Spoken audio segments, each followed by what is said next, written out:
You got to like make an appointment. You got to do this. You got to do that. This thing is so much quicker. You know? And I've heard my friends have like told me that like I've heard horror stories about like white supremacists like hacking into Zoom and saying horrible things, or a friend of mine had like she was having a Zoom meeting and some white guy decided to defecate in a clear bowl. Okay, we're live. Okay, and that happened. That's not going to happen here. They'd have to be pretty good. They would have to be pretty strong in their hack game to be able to, or home, either their hack game or home invasion game. Oh For that God. to happen Oh. right now. So we're joined today. We're joined this hour by Joyce Lee, and we're really excited. Hola. All right. So why don't we share a poem first, and then we'll get into the meat of the interview. Oh shit, a poem. You did say that. I did. I did. Okay. How to make him love you. Step 1. Take 2 teaspoons of swamp water and savor it in a jar 3 whole ways full with the tears of a widow. These should not be hard to obtain if your grandmother's grave is still fresh. Also, if it rained on the day your grandfather died, the soil will suffice. Take a red candle. Write his name thrice on a piece of paper while sticking 60 needles on the right side of the candle. Try your best to forget any smile that shines brighter than yours, or any newly released eye that can steal his undivided attention away from the hoops you are already jumping through. Step 2. Tell him you love him. And then later say you didn't mean it. But before you do this, while he is sleeping, take his left shoe, lift the toe part towards the ceiling as the heel is pressed against the floor, and slant the shoe in the direction of the bed you want his head to rest on. Once for each minute you require his complete worship. And when your arms tire and your breath begs for more of itself, lie next to him. Stare at him. Wonder if he is dreaming of another. Imagine the time and meals she must make for him. Trace his face for the dent of lip prints that do less but receive more than you do. Voodoo step number 3, the self-infliction section. Believe him. Each time he speaks sweet cherries in your ear, believe him. When it is rainy, sunny, in and or out of season, believe him like Sunday. Connect his name to your salvation and creation. Confess yourself a mere missing rib when apart from his side. Trace yourself back to void. Before he spoke you good and it was so, beg yourself backwards from Satan to Lucifer when you two sat so close that you confused your power for his. Act as if every fiery lake and pit he cursed you out and into was earned by your insubordination.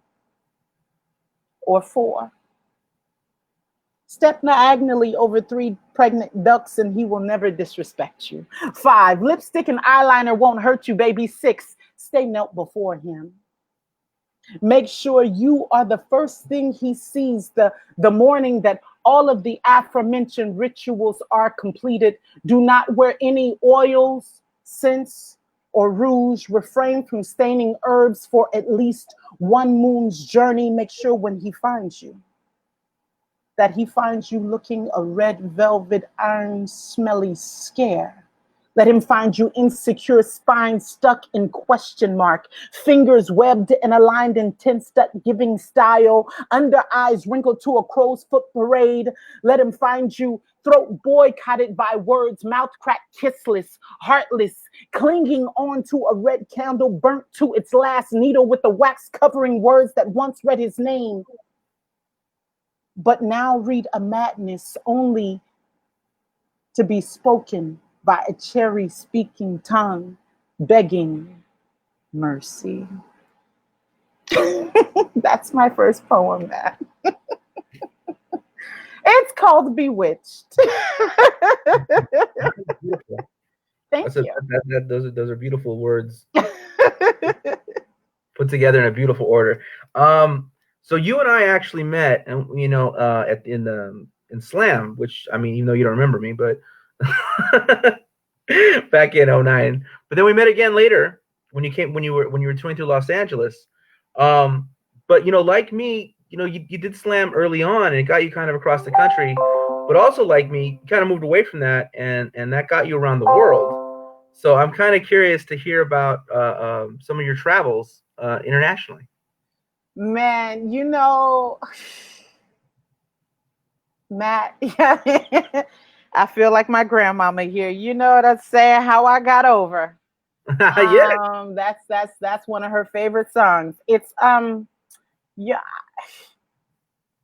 When I started Slam because I wanted to learn another way of writing. I heard my one of my best friends, Rachel Kaplan. She stood up in an MFA program in San Francisco at New College, and she said a slam poem. And I heard the way she put the words together, and I said, "What was that? Say it again." And she took me to the Starry Plow in Berkeley, and I got the honor of my first feature being Jason Biani. And hearing this, like seeing this huge Filipino man with this like sweet smile say these crazy words. And I'm like, yo, how? And I started studying slam, writing it, competing. Insanely enough, winning in a time of giants, winning in a time where my competition was Jaylee all day, Laura, yes, yes. Like my competition was not a game. And I think my whole thing in traveling internationally, honestly, it was a decision I made. I didn't know anybody internationally. I just was like, I'm going. My friend's mother got me a ticket to Germany for $100. And I had $40 in my pocket. And I lost my credit card, and I arrived in Germany, and I said, I'm not going back. And I figured, Oakland is home of the hustlers. If I can make it there, I can make it anywhere. And I found the manager. She was a beast. I got connected, and I just started touring internationally. Everything I did, I literally did it on my own. Everything. Wow. So where in Germany did you land? I landed in Frankfurt, Germany. And yeah, I lost my credit card on the way to Germany, and I had $40 in cash in my pocket, which wasn't a lot at the time. And then I hit a friend up, Linda Hess from college, who's German. And I was like, yo, I'm in Germany. Let's link up. And she was like, yeah, I'd love to link up with you. And she told me this place that was like 70 miles away. And she was like, come here. And you have to pay like €150 for a train ticket to get here. And I was like, I ain't got €150. I can't make it to you. And I didn't want to worry her, but she sent her friend Diana to me. She was like, I'll send my friend who's already in Frankfurt to you. And her friend treated me out to breakfast and a beer.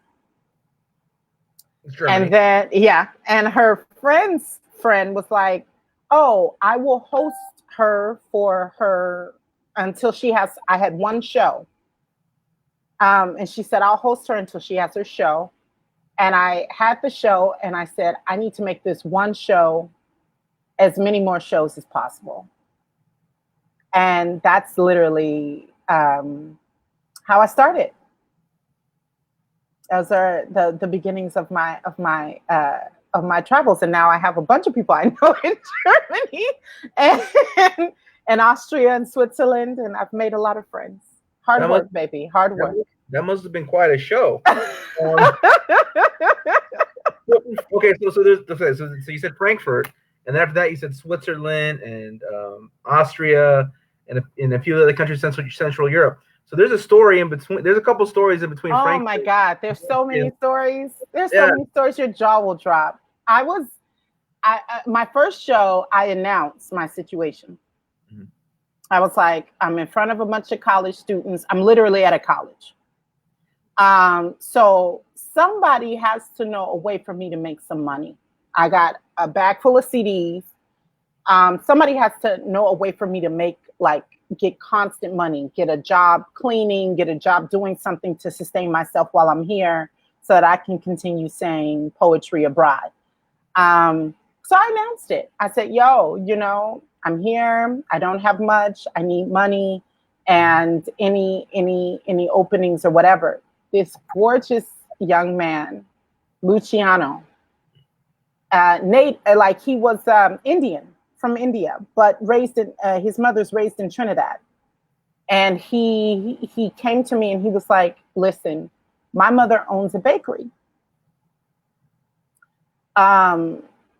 If you are ever hungry, go to the bakery. And my mother will give you coffee. She will give you pastry. She will give you whatever you need. So I went to the bakery, and his mother had all kinds of fresh breads and chocolates with breads. At the time, I really didn't like bread or chocolate or coffee. So I was just kind of sitting in Europe. I know. My sisters are like, bitch, just take a bite from me. Huh? Just take a bite of what you're looking at for me. But I was just sitting in the bakery like, okay, what am I going to do? What am I going to do? I only have so long at my friend's house. And this very tall, gorgeous Black woman walked in. She was in a suit, like an androgynous suit. And she was speaking Russian. And then she got off the phone and then got on another call and started speaking French. Got off the phone, got on another call, started speaking German, started speaking another language, and then spoke to the store owner in perfect English. And I said, huh. And she was leaving, and I said, excuse me, I need to talk to you. And she said, okay. And I said, can you, sit down? Let me just talk to you for a minute. I'm a poet. I sell poetry. I do live performances, and I want you to be my manager. I need you to manage me. What do you do? And she says, I advise banks about money. And I said, okay, yes, I need you to manage me. And she says, well, I don't know anything about poetry. I said, but you know money. And I need money. So I need you to manage me. And I will give you 15% of whatever gigs you give me, I will give you 15% if you will take me on. And she said, okay. So she took me on. And she got me clothes, a place to stay, a cell phone, and a bunch of gigs. A light bulb just went over my head. I'm gonna go, forget these stories. I'm gonna go to the bank. I need to speak to the manager on shift. I know it sounds impossible, but it's truly what happened. I absolutely. It's truly what happened, and I mean, she got me because I didn't know the language, and she knew language. She knew language, and she knew money. That's what I needed her to know. I'm gonna go find bankers. I'm at the airport or something. I'm gonna find. No, she got me gigs for the whole 90 days. And then my visa was expired, and me and her got into a horrible argument because she wanted me to stay past my visa. She was like, just stay. And I said, no, because if they suspend my visa, I won't be able to come back for 10 years. Yeah. And the day my visa expired, I put a shout out on Facebook, and a friend in Turkey was like, yo, I'm in Turkey. Why don't you just come here? So I went to Turkey. So yeah, I just kind of flop around. I end up in places. Turkey and just be like, all right. I just end up in places, but I listen. Like when I don't want to sound like a big hippie, but seriously, like when the universe is speaking, I'm like, yo, I'm listening. I'm looking and I'm listening. Yeah. Mm-hmm. So yeah, I've been to a few places now and said some poetry, done some workshops, Trinidad, Colombia. It's been great. Okay, so what happened in Turkey, and then we'll get to Trinidad and Colombia. What do you mean? What happened in Turkey? We're good on Europe. So you went to Turkey with your friend, and what part of Turkey were you in? Were you? Okay, so if you ask somebody from Turkey, where are you? If they're in Istanbul, they'll just say Istanbul, which is true, but also bullshit, because Istanbul is like 20 million people and it's like a million freaking cities. It's like somebody saying, I'm in San Diego. You get what I'm saying? It's like, where are you? Are you in El Cajon? Are you in La Mesa? Like, where are you in For our purposes, you were in Istanbul, right? Exactly. I'm currently in LA. Exactly. Right. So you were in Istanbul. Okay. So I was in a suburb of Istanbul called Beykent, and it's like a conservative suburb. So Istanbul is known for like being international, and the Taksim is really international. Like the main cities are real international, but the suburbs are the suburbs, and they are not international. It's not a lot of foreigners rolling through. Yeah. So where were most of your gigs? Were they in the metropolitan area of Istanbul, or were they in like the? I didn't really do gigs in Istanbul. I did a lot of teaching. I taught English mostly there. I really didn't do a lot of poetry because Turkish is a very hard language to learn, and most of my poetry doesn't translate. So no, I didn't. Most of my stuff was basically teaching business people English, and then also teaching people who couldn't afford English. So that was mainly me in Istanbul. So then we get to Trinidad and Colombia. So what brought you to? I remember seeing you do a Facebook post about being in Colombia and like, oh no, I'm in Colombia and something went wrong, or maybe that was so much went wrong. So much went wrong. So much went wrong. Okay. Well, why don't we go to Trinidad first? So how did Trinidad go? This beautiful young Black man out of Tacoma, Washington, named Christopher Paul Jordan, he got a bunch of grants. I don't know how, but he got a bunch of grants, and it was to make like an all-Black festival in Tacoma, Washington. And it was like an arts festival where all kinds of artists from different genres show up and showcase together. He contacted me out of nowhere. It was nearing Thanksgiving. And he hit me up and was like, I want you to do this, this, and this. And I said, I'm down. How much are you paying your artists? Because that's the question I got to ask Matthew. You know what I'm saying? Anyway, so I was like, how much are you paying your artists or whatever? And then he was like, oh, we don't have, everything together. And I said, you got to hit me up when you got everything together. I got to be about my shimani. And he hit me. When people are like, yeah, I'll get it together, I'm always writing them off like, I'll probably never hear from this person again. Yeah. And I'm okay with that. I heard from this brother a year later. He was like, listen, I bought you, I got money for your ticket. I got money to pay you. We're doing a 3-day workshop. And I mean, he was not playing. I came down to Tacoma, Washington for an event called #Colored 2017. And my mind was blown. It was blown by the art.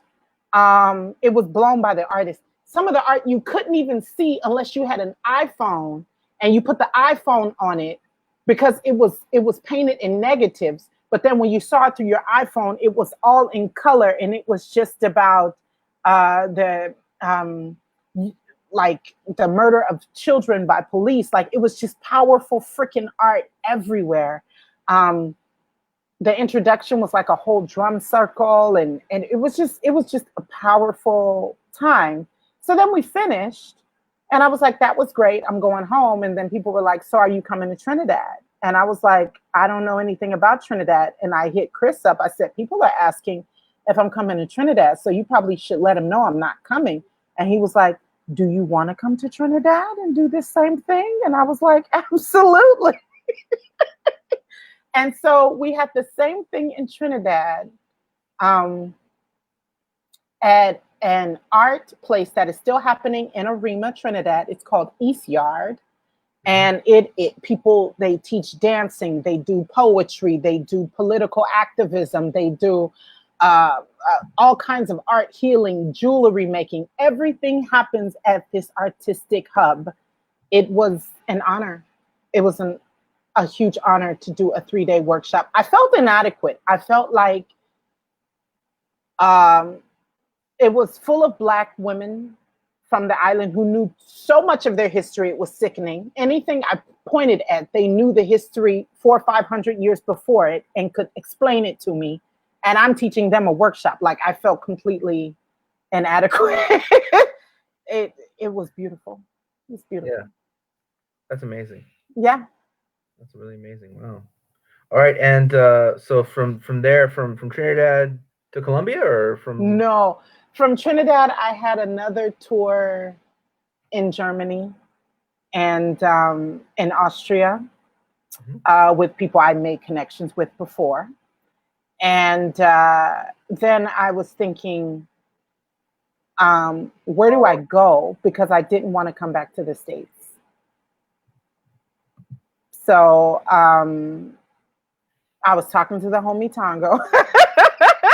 Right. And he was like, you need to write a list of like maybe things you like and figure out where you want to be. And I was like, I like sunshine and I like dancing and I like to be able to afford where I'm living, unlike California. And all those things lined up perfectly with Medellin. And I landed in Medellin. And it was, I needed the rest. It gave me rest that I really needed. Yeah. So where are you now? Where are we talking at this point? Nah, Matt, that's G14 classified. You know what I'm saying? You're trying to get in the government's business. You know what I'm saying? No. I'm in the States. I'm in the States. In an undisclosed location. Undisclosed. Undisclosed. I'm in the bat cave, man. I'm in the bat cave. Yeah. Wow, that is really that's. I don't even know. I don't know what this is. This is more poetry. Let's just more poetry while I recover from all that. My travel stories are so much less. I got invited by the University of Cambridge, and I said yes, and that's the end of my story. You know, I want to. That's dope. Like, what happened? What happened at Cambridge? How did they know about you? I'm trying to get on your level, Matt. Teach me. Shit. You want to know the story? Hell yeah. It goes like this. I wanted to go to the University of Cambridge and have people there say that I was the poet to listen to in the age of Trump. So what I did was I hit up my contacts I had at the Lakehead University, which is a college in Canada, to write an article. I do an interview, an article about me. From there, I took that interview and I took it over to someone I knew who taught at the University of Sussex. And I got them to set something up for me there. And then, because it's from Lakehead to Sussex, and then from Sussex, I hit up someone I knew who taught at Cambridge, who just happened to be a Facebook friend of mine, just randomly. But I created this whole paper trail. I created this trail from beginning to end to get to Cambridge, to get legitimacy as like the poet in the era of Trump, and So was that the goal? yes, Good for you. yeah, I planned it out from beginning to end. Yeah, I was like very like. So what, you wake up with this goal? You wake up like, nah, motherfuckers gonna know my name on today. Yeah, well, not today. Like 3 months from now, it's gonna, so like I'm planting seeds to do things from here to there to there to there. So, and that's one of my worst fears, man. What? Is that too many people know my name? You know what I mean? I don't want a bunch of motherfuckers knowing my name who don't know me. But I think that's so courageous. I have this thing where I want an audience to kind of know me, right? But in terms of like my personal life, I want to keep a lot of that. And in times I haven't, but now I really want to keep my life mine and like an inner circle. You're a writer. Right. But that's not like, but people don't know much about, shouldn't know more about me than my politics, my general kind of sense of humor, stuff like that. There's whoa, like that. You know what I'm saying? Like I want to be known. I told you. I totally dig it. I'm listening. I want to be known by the masses, but known by like 10 people. You know what I mean? Or be, like, hey, like I don't know, like to really like people I could confide in or really like I the days of like saying things though for me, of saying things that were like really like heartfelt and personal for a broad audience of people who like don't know my mother's name. Those are over, for me. Those are over for me. I don't even understand. I don't understand. I need explanation. So what you're saying is like you don't say personal poetry?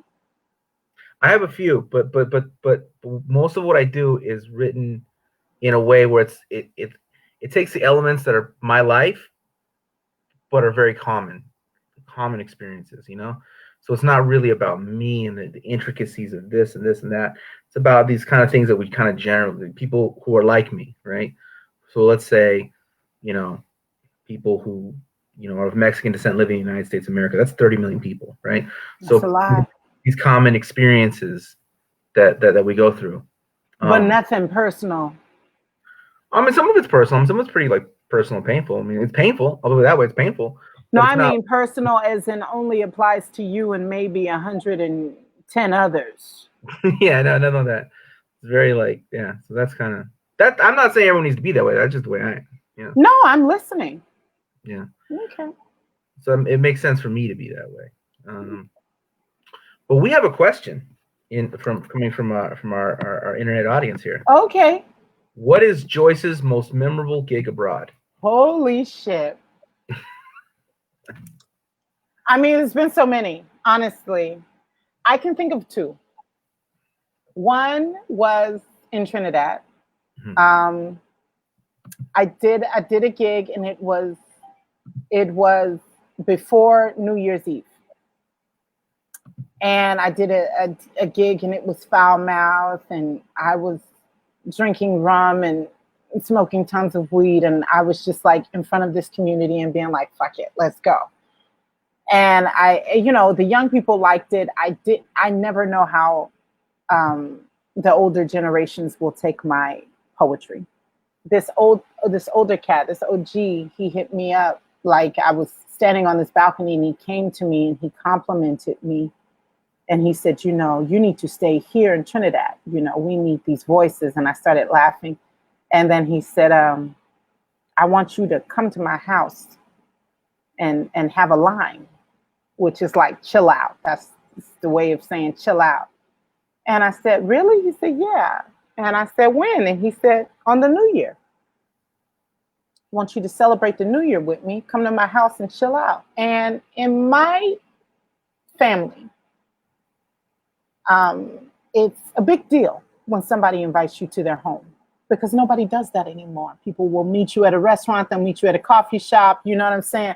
Somebody invites you to their home, that's a big deal. You shouldn't always turn that down unless you feel like weirded out by the person. So I was like, yeah, man, I'm down, whatever. And he was like, I don't have a fancy place or anything. I said, man, it could just be me and you in the bathroom. I don't give a fuck. Like, let's hang out on the New Year. Let's bring this bitch in, He invited the whole community. Everybody showed up. People brought food. I had no idea this man was a dance hall DJ from the 70s. The music that played all night, I mean, we danced and drank like kings. And I like stuff like that.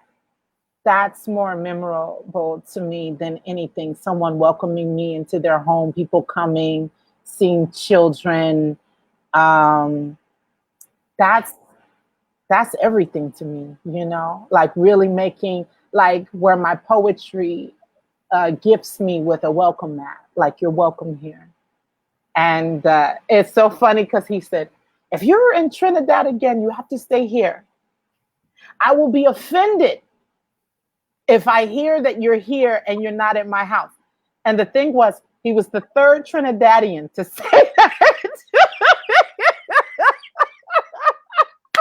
I was like, oh God, I'm going to offend some people if I come back here. But that was one of my most. Another was, oh my God, I was in Bern, Switzerland. It was my first time in Bern, and I didn't know how to take it. These people brought news reporters out. He brought news reporters out. They had me a gorgeous bed and breakfast, like fit for a queen, above a bar. They had a chef in from France who made me this amazing soup. I was supposed to be a lady and like get like one bowl and say, oh, it's so good. Nah, I got 3 bowls and went back there with the chef and was like, okay, so what you put in here? What happened? Yeah. They gave me 24 white roses after the show. I was just overwhelmed. And what was the show? Bern, but what was it, like at a university or? No, it was a slam. It was called Bern. It was a slam called Bern, and the white roses I ended up giving to the woman who ran the bed and breakfast because of the spread that she put out for us in the morning. It was ridiculous. It was like I felt intimidated. Like, am I going to give these people what they're expect? I don't know what they're expecting, but I hope that I can give it to them. So those are my 2 most memorable so far. Wow. Yeah. It's incredible. Yeah. It's your another poem. Oh, another poem. I'm sorry. Okay. Yeah. There is no fire in hell. It's just full of disappointment from people hoping to find whole in another, confessing to being half in their very search. Hell, it's a most unholy place. Everyone there is needy, begging, whining. I was there, wrapped in a smiling snake, shedding myself, clinging on to everything outside of my own reflection and finding only my own reflection and complaining about the weight of them, bitching about how he seemed and I was. It's impossible to leave this place without taking yourself with you. So the last time I dated my own brokenness, it had to be the last time. I remember the red walls bled with martyring sacrifice, and I called it love. I wasn't dying, just killing myself for him. You can't die in hell unless you want to. It's the most permanent or temporary choice. And I slit my throat when he didn't like the sound of my voice, and I called it love. I contorted myself to the sound of his complicated symphony, and I called it love. I expected him to do the same. And I called that reciprocation instead of suicide. Reflections. Reflections always appear whole enough to rescue you from you in hell. It is a twisted place. When I finally realized where I was, that reflected. And I tucked my head inside of myself and I began sewing and sweeping and accepting all, forgiving all, blaming nothing. And now when I have a lover, when I have a reflection, and he is cold-blooded, so cold, frost, I'm not moved to change, but I am moved to move along when he is hot, so hot to where even the heat wave scorches. I'm not finna boil with him, but I will step aside until he learns to simmer his own self, because it is not for me to struggle to make clear reflections out of broken men. It is not for men to break me into their idea of whole. I don't fix other people, nor do I allow others to try and attempt to fix me, because I've already been to that hell. And all of me is out.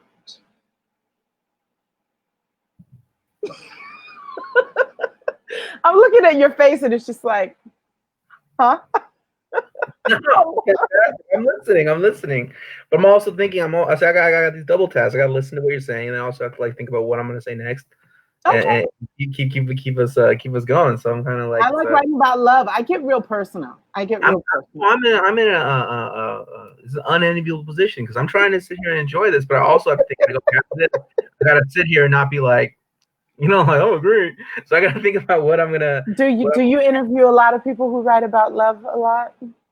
I've interviewed people who shared love poems, have shared songs, but but you say it in such a stunning way and so melodious and so like gentle that like I don't want to think. I just want to love.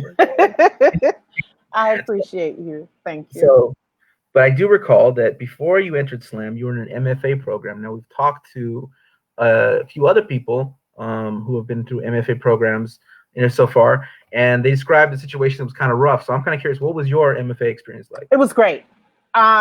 New College in San Francisco it was so far left, it was right. It was super duper liberal. At the time they accepted me, I was a minister. I was a Christian minister, and this far left university was accepting me. And I didn't understand anything. I didn't understand the individual liberation of everyone I was seeing. It just didn't make sense to me. It was like, why isn't everybody going by the rule book that I'm going by? It completely opened my eyes, but the school lost its accreditation after 1 year of me attending. So I did not complete it. So this MFA program, how was it structured? Because most people describe a certain kind of structure that's where it's either cohort. It was cohort, but it was also like, it was like, okay. It was cohort, but it was like white hippie San Francisco liberal. You get what I'm saying? So it was cohort, but if there was a problem, and it could be a simple problem like, oh, there's not enough chairs in the classroom, then everybody has to theorize on fuck shit. You get what I'm saying? Like, oh, well, why don't the chairs levitate inside of the classroom? So it was just like a bunch of, in some sense, it was like real academia happening where you had the freedom of your own mind. But in other sense, it was like, yo, somebody need to rein the horses in. Like, it's getting a little too wild here. Yeah, someone get off with the. But it was beautiful. I love my professors. I love my classmates. I got to, it exposed me. It completely exposed me to life. That everybody isn't living the same life. Everybody doesn't go by the same moral code. Some people weren't raised with a moral code. And, you know, being, I'm Black. I grew up on an Oakland public school system. So it's not like I grew up with the vocabulary for a lot of things or the information for a lot of things even. So hearing folks use words that I have to catch up to all the time, words that they expect me to know.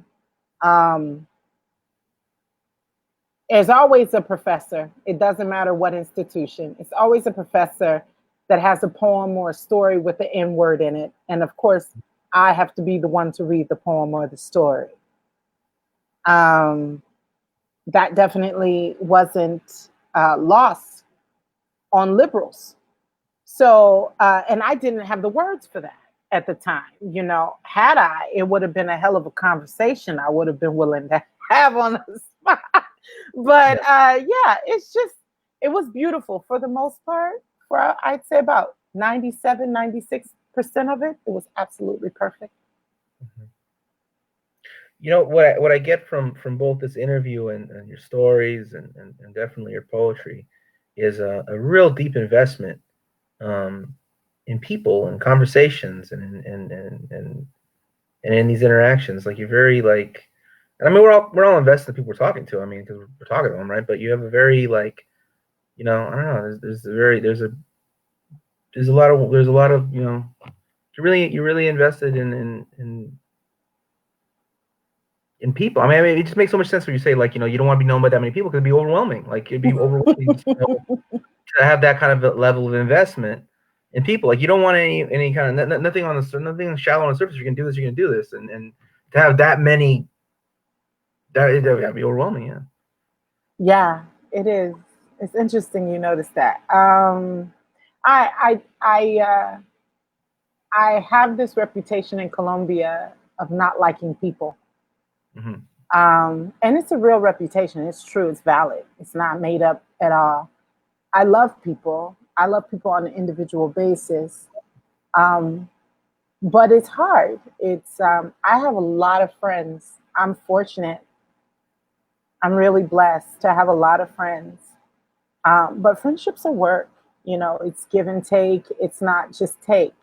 So I have a lot of people I have to keep in contact with.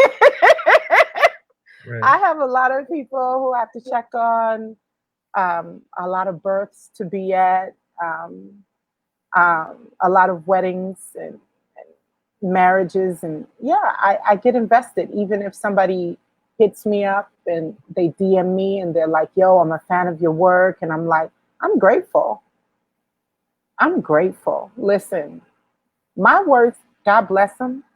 God bless my words. God bless my gifts. But that don't mean shit if people aren't on board with it. I'd be dead without, I'd literally be dead without the care that a lot of people have put into me.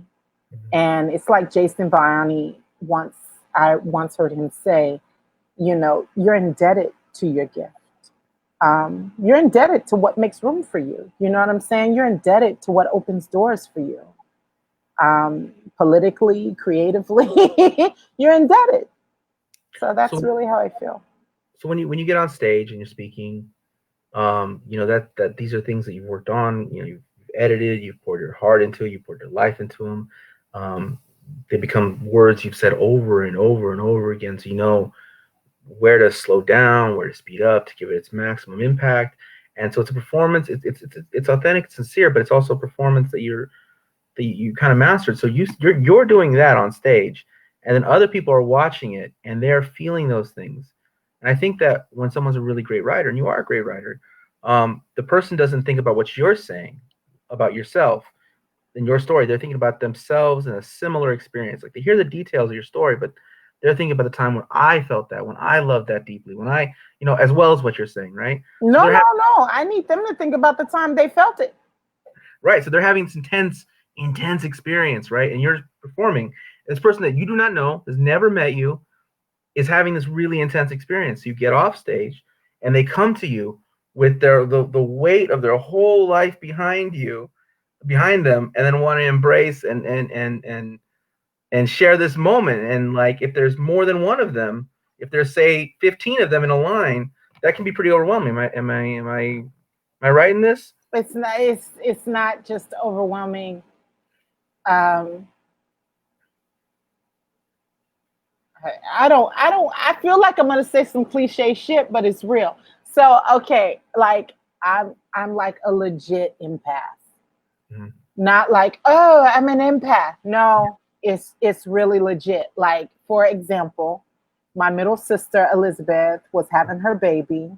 The baby was 9 pounds, 14 ounces. She was pushing. My entire left side went numb watching her push. I had to leave the room until she had the baby because I started hurting. Like, that's really like, I can't hear people say, oh, my bone was sticking out of my leg, because I can't hear it. Like, I really start feeling pain. So people do share their stories, and people they share heavy shit, which I don't mind, but I do carry it with me. I remember what people tell me. I remember their faces when they're telling me. I remember. And it's a lot. And so, especially not just because I do slam poetry, but I do snap judgment. So in slam poetry, I might be in a crowd of 50 or a crowd of 300 or a crowd of 400. In snap judgment, and I'm storytelling, I'm doing a crowd of 7,500 people.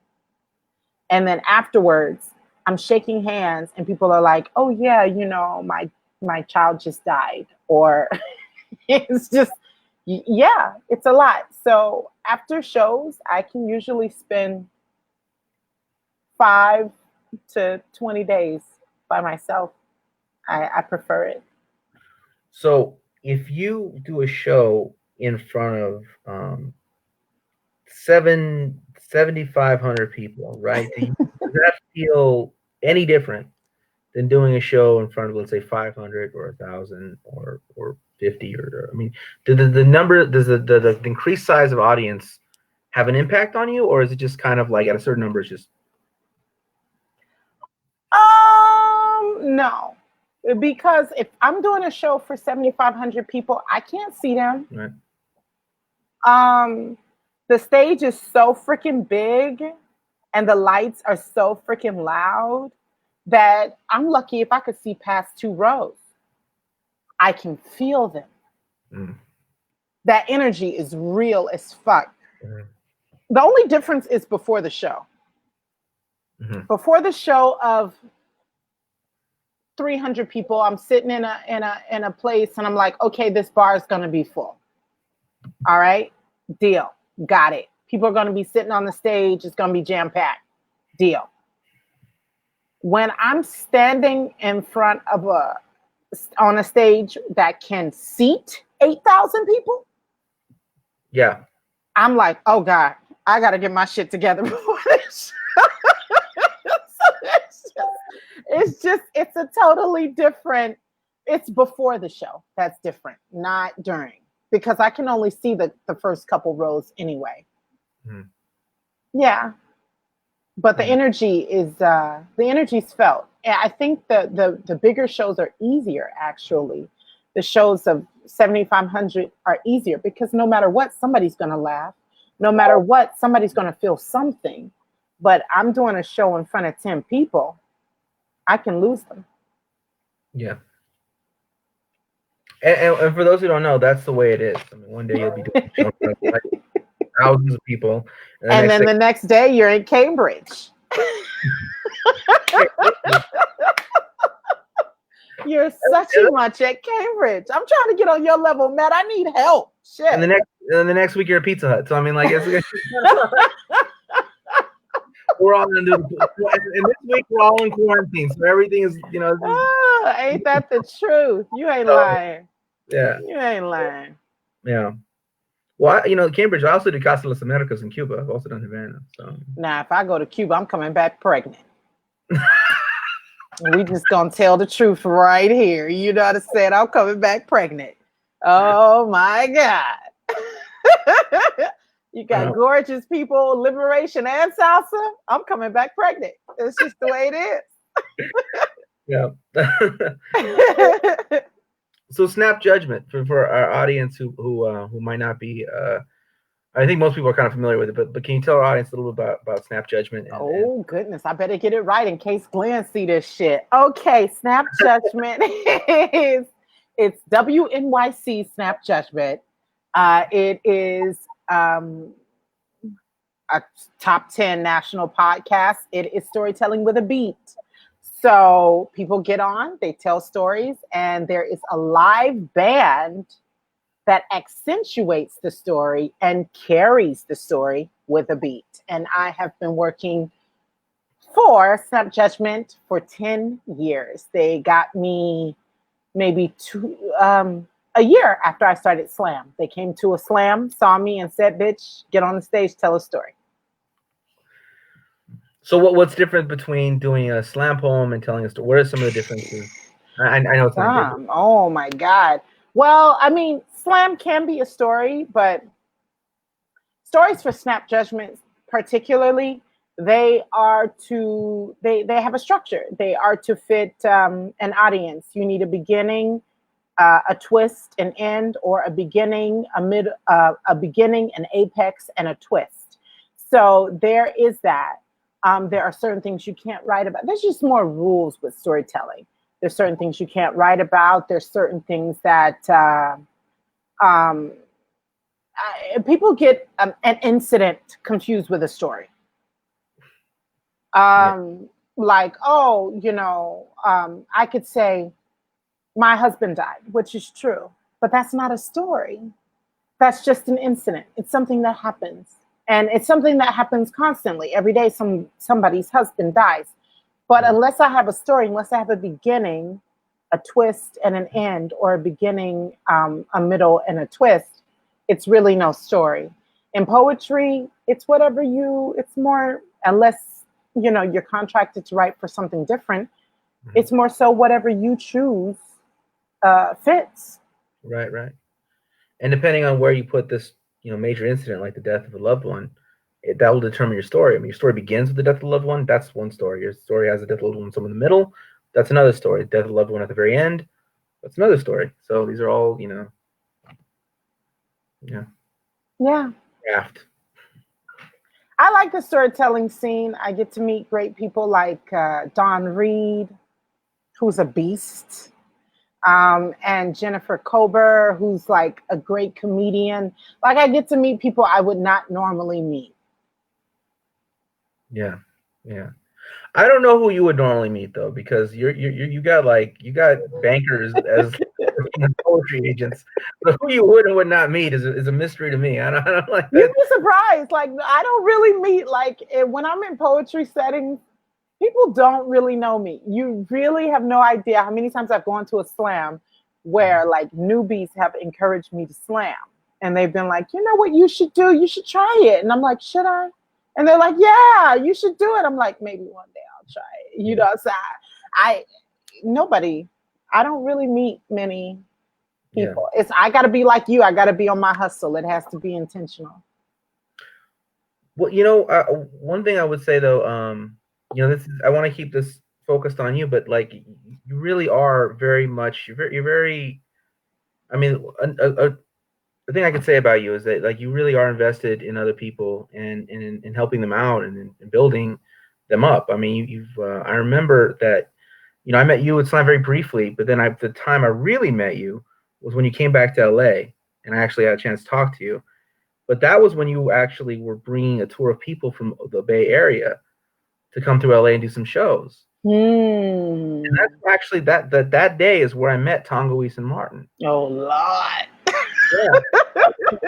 When you came through, and we actually, me and him talked about that in the interview with him, about how we were at like some restaurant in the basement somewhere, wherever. But that was both me and him. Me through, I think, Rolando. I love Rolando. And God, what a sweet man. Yeah, I gotta get him on here. I'm gonna reach out to him. Now you're thinking about Rolando, right? But through Rolando and Tongo through you, that is actually how me and him met. Was at that event that you put together. That you and Rolando put together. I had no idea. I had no idea. Wow, that's great. That's great. Yeah, Tongo is the truth. You know, he's great, but I'm not bitter. I'm not jealous. You know. There's a lot of really cool things in the world, right? But I haven't heard a story of him having like being represented by Swiss bankers or. Not yet. Give it till tomorrow. Give it till tomorrow. You know what I'm saying? Tongo on his way. He ain't playing with the game. He on his way tomorrow.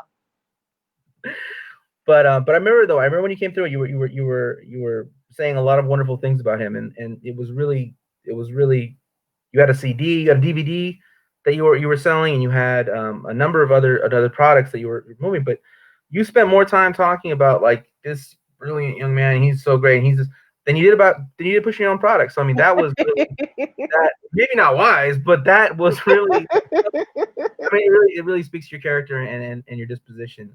No, that speaks to T because you know, I met T when he, you know, a long time ago, and you know, it's great to see him getting what was always due. Mm-hmm. And I always just felt like, just, you know, you've had conversations with him, and I just felt like people were sleeping on him, and that nobody was. It was like when I heard his poetry, I was like, what? Is anybody? Did you hear this shit? Like, how come I'm the only one having a reaction? Yeah. And I just felt like, you know, so I, you know, and he's just been such a great friend to me. And I'm the same way with any of my friends who are talented and slept on. I'm like, yo, did you hear about Matt? You know what I'm saying? Like, I put people on like they deserve. Like, I feel like they deserve to be put on, you know?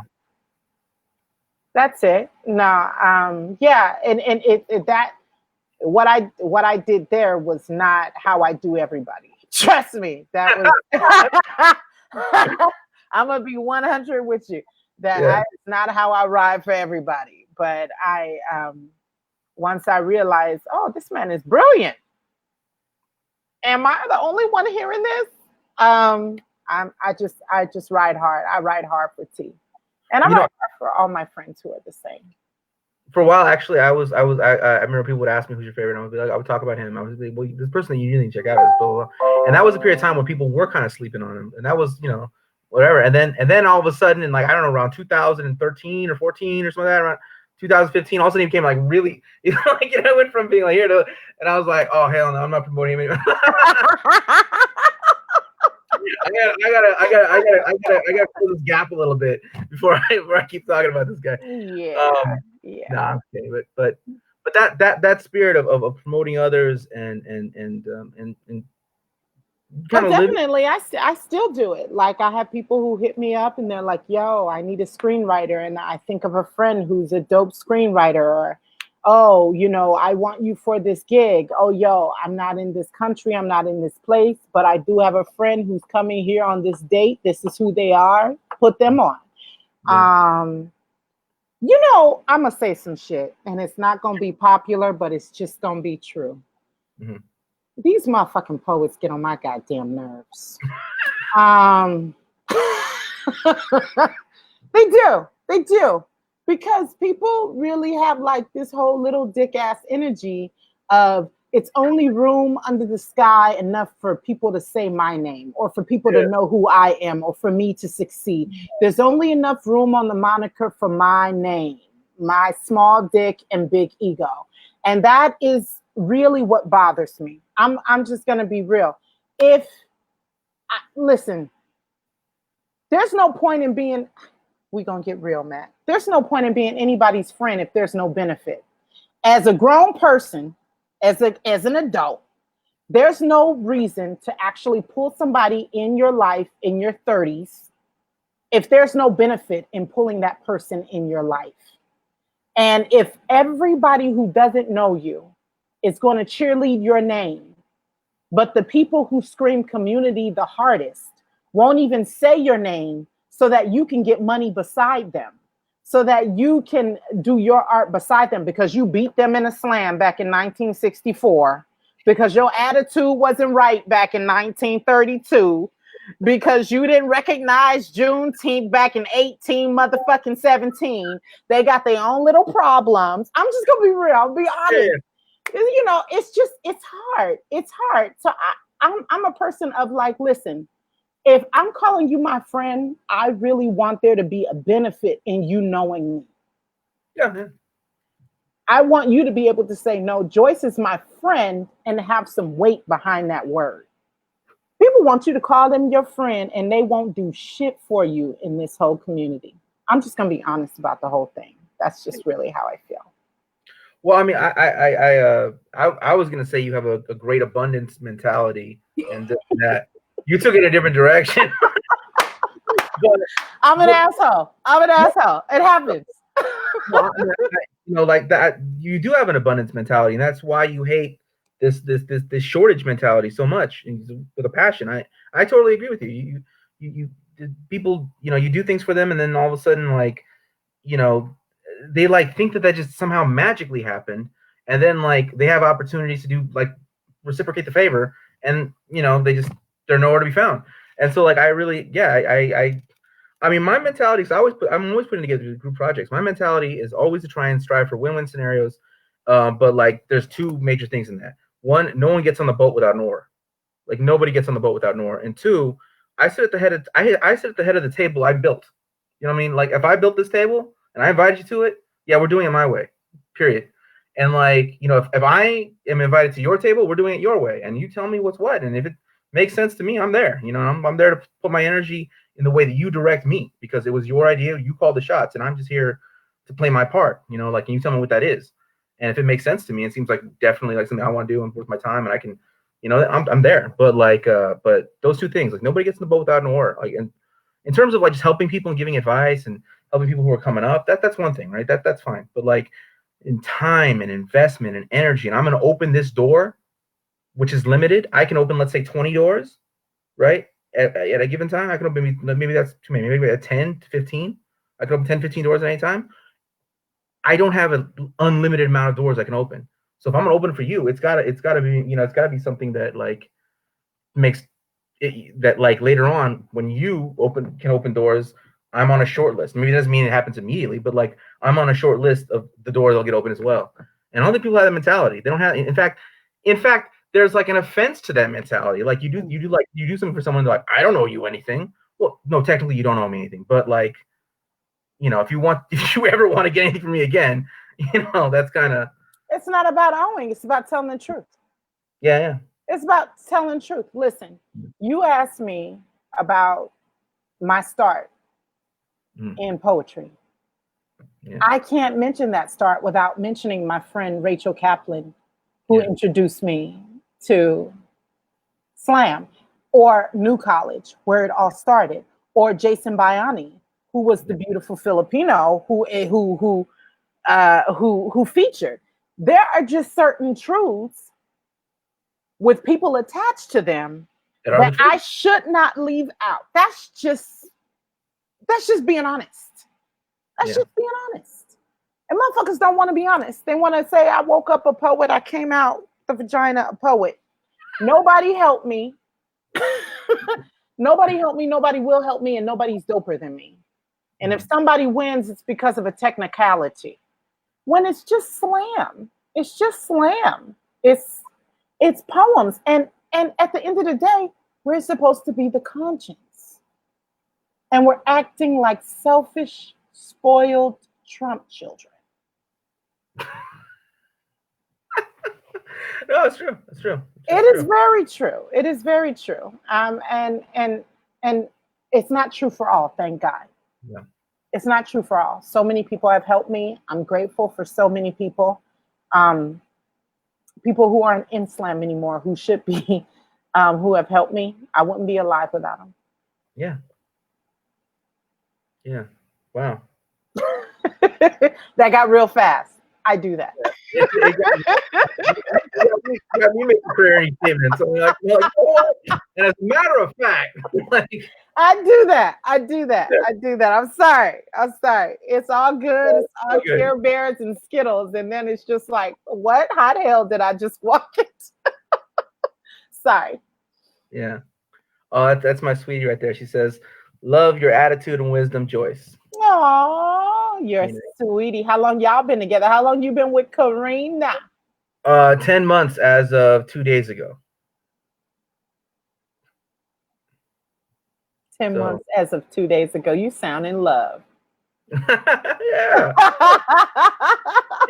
and here's how small the world gets. Here's how small the world gets, right? I met her at a show put together by Tonga Weiss and Martin. Stop. And I met Tonga through you. So you see how I love it. That is so sweet. 10 months. That's sweet. I love it. And you guys are quarantined apart from each other. For the most part, yeah. I mean, like, you sound like you still fucking. I'ma leave it alone, Matt. I'ma leave it alone.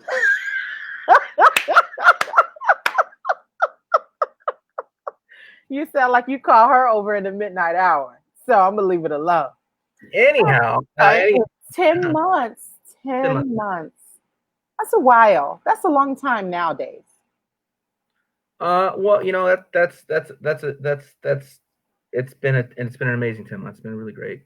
Beautiful. That's beautiful time. That's beautiful. Are you still in LA? Mm-hmm. Okay. So and we're approaching 70 minutes now. I know you only wanted. Oh my God, that's on you. That's your fault. You're such a chatty Cathy. All right. I'm teasing. I know. How about do you want to let people know what they should follow, what you're doing, what you're producing, what you're making? Holy moly! Oh yeah, I wrote this down. I actually wrote things down. Okay. We'll put all the links in the comment section. Okay. So I got a book on Amazon, a new one called Dancing in the Presence of Men, a book of love and lovers.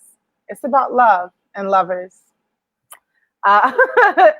And I'm doing the Alchemy Slam on May 16th, virtually. I'm doing the Oakland Slam on May 18th. It's on Zoom. It's also virtually. I'm doing a writer's workshop called Joyce Lee Writers. And I'm kind of in the middle of that now. So a new registration begins May 13th. And I'm working on a Sofa Story Club, and it's based in London, England. And I will put all of this information on my Facebook page. Okay. And I'll grab it from there and I'll put it in the comment section so people can watch it. Okay. Or can click from this conversation. What happened, baby? So I'll put it here so people see all it says asterisk questions, and where I'm getting all the questions and comments from. I'll put it in here. I can message it to you and. Okay. Yeah, that way you don't have to struggle. Like I struggle with remembering everything and typing it in. I'm just old, so I don't want to make you suffer. All right, well, send it to me and I'll put it there.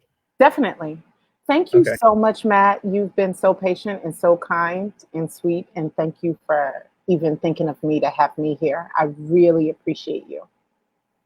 This has been one of the most fascinating ones I've done yet. I mean, some aspects of it were more fascinating than I've heard. I mean, going to Germany and then getting a banker to be your booking. I've never heard of such things. Really? Yes, Joyce. I really have never heard anyone landing in Germany with $50 and then like getting a banker to book them poetry gigs. I have never. I'm convinced there's more awesome stories out there. But I appreciate this. Thank you so much. Well, it's a world full of stories, but I don't know if anyone else has that story. I think you might have that one cornered. Thank you, Matt. Thank you, Karina. Thank you, Sonia. Thank you, Mitzi. Thank you for everybody who tuned in. And I'll be sure to look out for this show. All right. Thank you.